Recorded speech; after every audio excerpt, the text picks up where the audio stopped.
Now, I'm going to tell you the 5 idiomatic expressions and their deep meaning. Ya bụ akpaala okwu na ihe dị ọ na-ezipụta.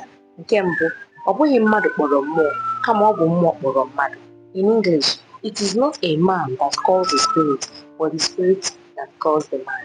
Meaning, some destinies are beyond human control. Number 2, egbe bere ugo bere, nke si ibe ya ebela, nkụ kwapụ ya. In English, let the kite fetch and let the eagle fetch. If one says the other should not fetch, let its wing break. In meaning, live and let live.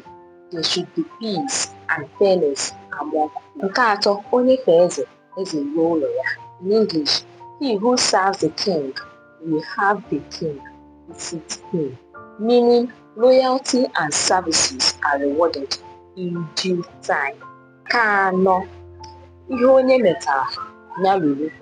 In English, whatever a person causes, let him face it. Meaning, everyone must face the consequences of their action. Nke ise, akwụkwọ a na-agụ echi, a na-amata ya taa. In English, the book that will be read tomorrow is known today, which means the future often shows signs or give hints from the present. Ama m na o nwere ihe ịmụta n'ihe a, ka ọ dị n'ụbọchị ọzọ.